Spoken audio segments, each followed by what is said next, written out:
ওই নেতা আছে? সবাইকে হাত তুলে বলতে হবে নেতা আছে। ওই সেই নেতা তারেক। আচ্ছা টুকু এখন স্লোগান বন্ধ করতে হবে। টুকু দেরি হয়ে যাচ্ছে, বহু মানুষ এসছে মিছিলের জন্য, আমরা আজকে র্যালিতে যাব। ধন্যবাদ টুকু। বিসমিল্লাহির রহমানির রহিম। ফ্যাসিবাদ মুক্ত বাংলাদেশে লাখো গণতন্ত্রকামী জনগণের আজকের এই বিজয় র্যালি, আজকের এই মিছিল দেশের 18 কোটি মানুষের মুক্তির মিছিল। এই মিছিল গণতন্ত্রের পথে অভিযাত্রা। ঢাকা সহ দেশের সকল উপজেলায় গতকাল যারা এই বিজয় র্যালিতে অংশ নিয়েছেন আমার সালাম গ্রহণ করুন। আসসালামু আলাইকুম। প্রিয় দেশবাসী, ফ্যাসিস্ট মুক্ত বাংলাদেশে জনগণের সরাসরি ভোটে জনগণের কাছে দায়বদ্ধ, জনগণের কাছে জবাবদিহিমূলক একটি গণতান্ত্রিক সরকার প্রতিষ্ঠার লক্ষ্যে অন্তর্বর্তীকালীন সরকার গতকাল জাতীয় নির্বাচন অনুষ্ঠানের একটি সময়সীমা ঘোষণা করেছে। জনগণের অভিপ্রায় বাস্তবায়নের তাগিদে জুলাই সনদ ঘোষণা করা হয়েছে। জনগণের অভিপ্রায় বাস্তবায়নের এইসব উদ্যোগকে আমরা স্বাগত জানাই। মানুষের গণতান্ত্রিক রাজনৈতিক অধিকার প্রতিষ্ঠার যাত্রাপথে বর্তমানে আমরা ইতিহাসের যে সন্ধিক্ষণ পার করছি, এই ঐতিহাসিক সময়টির জন্য দেশের গণতান্ত্রিকামী জনগণকে দীর্ঘ 1.5 দশকেরও বেশি সময় ধরে অপেক্ষা করতে হয়েছে। উপস্থিত ভাই বোনেরা, ফ্যাসিবাদ বিরোধী দীর্ঘ সময়ে এই আন্দোলনে আমরা আমাদের হাজারো সহকর্মী সহযোদ্ধাকে হারিয়েছি। আমাদের অনেক সন্তান স্বজনের বুকের তাজা রক্ত দেখতে হয়েছে। বঞ্চিত হয়েছেন বাবা মায়ের জানাজা থেকে অনেকে। সন্তানকে ধরে নিয়ে যাওয়া হয়েছে, স্ত্রীর সামনে থেকে স্বামীকে ধরে নিয়ে যাওয়া হয়েছে, সন্তানের সামনে থেকে পিতাকে ধরে নিয়ে যাওয়া হয়েছে। গুম হয়ে যাওয়া এখনো বহু সন্তান পিতার জন্য অপলক চোখে অপেক্ষা করছে।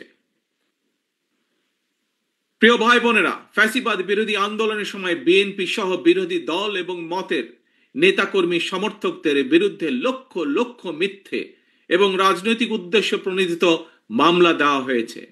বিএনপির এমন নেতাও রয়েছেন যাদের বিরুদ্ধে শতাধিক 200-300 মামলাও রয়েছে, এমনকি 4 শতাধিক মামলা রয়েছে। গুম অপহরণের শিকার হয়েছেন বিএনপি সহ বিরোধী দলের শত শত রাজনৈতিক নেতা কর্মী। শুধুমাত্র 2024-এর গণ অভ্যুত্থানে 1,500-এরও বেশি মানুষকে হত্যা করা হয়েছে।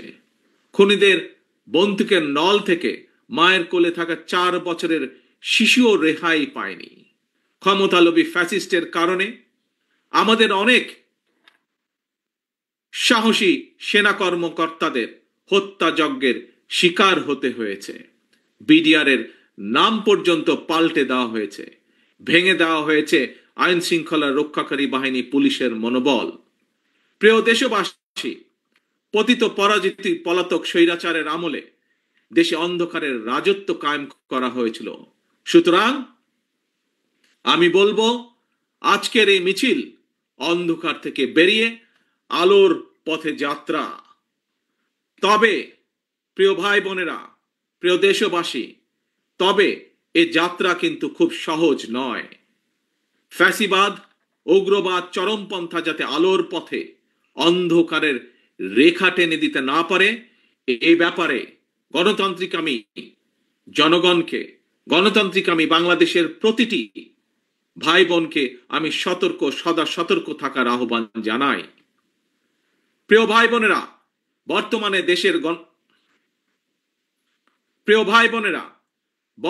দেশের গণতান্ত্রিকামী জনগণের সামনে নিজেদের অধিকার প্রতিষ্ঠার এক অপার সম্ভাবনা এবং সুযোগ তৈরি হয়েছে। আমরা যদি এই সুযোগকে কাজে লাগিয়ে দেশে জনগণের রাজনৈতিক শক্তি প্রতিষ্ঠা করতে পারি, জনগণের রাজনৈতিক এবং অর্থনৈতিক ক্ষমতা নিশ্চিত করতে পারি, তাহলে ভবিষ্যতে আর কেউ ফ্যাসিবাদ প্রতিষ্ঠা করার সুযোগ পাবে না। দেশকে তাবেদার রাষ্ট্রে পরিণত করতে পারবে না।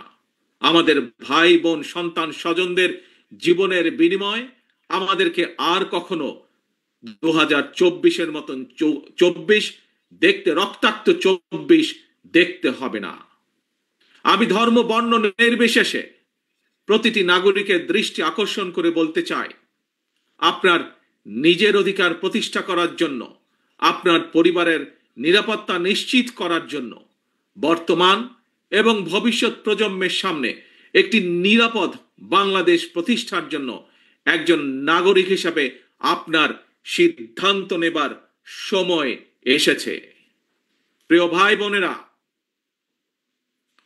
বিএনপির নেতৃত্বে গণতন্ত্রের পথে অভিযাত্রায় বিজয় মিছিলের শুরুতে আমি স্বাধীনতা প্রিয়, গণতন্ত্র প্রিয় দেশবাসীর উদ্দেশ্যে আহ্বান জানিয়ে বলতে চাই, যিনি যে রাজনৈতিক দলেরই সদস্য হন না কেন, আমাদের অবশ্যই মনে রাখা দরকার, ফ্যাসিবাদ শাসন আমলে আমরা কেউ নিরাপদ ছিলাম না, আমাদের সন্তানেরা নিরাপদ থাকতে পারেনি।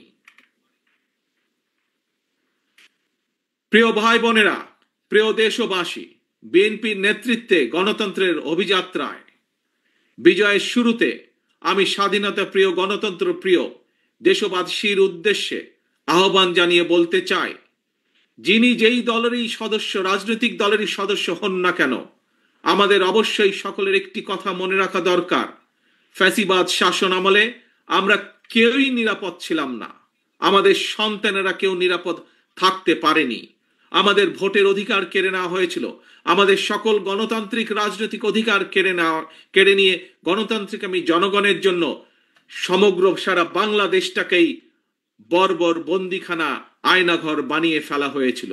সুতরাং দেশে যদি গণতন্ত্র এবং আইনের শাসন না থাকে, তাহলে নারী কিংবা পুরুষ, সংখ্যালঘু কিংবা সংখ্যাগুরু, আমরা কেউই নিরাপদ নই।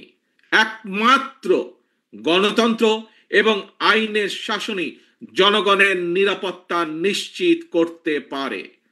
সেজন্যই আসুন দেশে গণতন্ত্র এবং আইনের শাসন নিশ্চিত করার জন্য, রাষ্ট্র এবং সরকারে জনগণের কর্তৃত্ব প্রতিষ্ঠা করার জন্য হাজারো শহীদের রক্তের বিনিময়ে অর্জিত আমাদের গণতান্ত্রিক রাজনৈতিক অধিকারগুলোর সুষ্ঠু প্রয়োগ এবং চর্চা করি।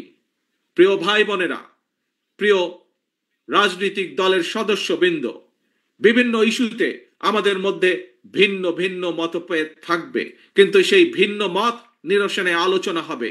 তবে জাতীয় ইস্যুতে গণতন্ত্রের পক্ষের রাজনৈতিক দলগুলোর মধ্যে যাতে মুখ দেখাদেখি বন্ধ না হয়, সেই লক্ষ্যে জাতীয় স্বার্থে আমাদের সকলকে ঐক্যবদ্ধ থাকা প্রয়োজন এবং প্রয়োজন।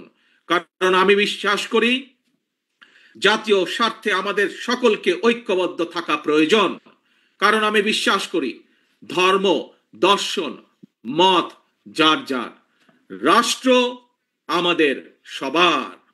স্বাধীনতা প্রিয়, গণতান্ত্রিক আমি প্রিয় ভাই ও বোনেরা, জনগণের রায় রাষ্ট্র পরিচালনার দায়িত্ব পেলে বিএনপি কি ধরনের রাষ্ট্র, সরকার এবং রাজনীতি পরিচালনা করবে, দলের পক্ষ থেকে ইতিমধ্যেই 31 দফার মাধ্যমে একটি রূপরেখা জনগণের সামনে আমরা উপস্থাপন করেছি।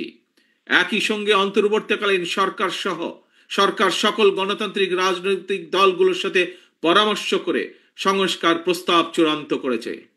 তবে দেশ এবং জনগণের কল্যাণে এই সকল কর্মসূচি বাস্তবায়নের জন্য বিএনপি দেশ এবং জনগণের কল্যাণে এই সকল কর্মসূচি বাস্তবায়নের জন্য বিএনপি জনগণের সমর্থন এবং সহযোগিতা চায়। সবশেষে ফ্যাসিস্ট মুক্ত বাংলাদেশে বিএনপির উদ্যোগে আজ রাজধানী সহ সারা দেশে বিজয় র্যালির কর্মসূচির সাফল্য কামনা করছি। আল্লাহ হাফেজ। বাংলাদেশ জিন্দাবাদ। বাংলাদেশ জাতীয়তাবাদী দল জিন্দাবাদ।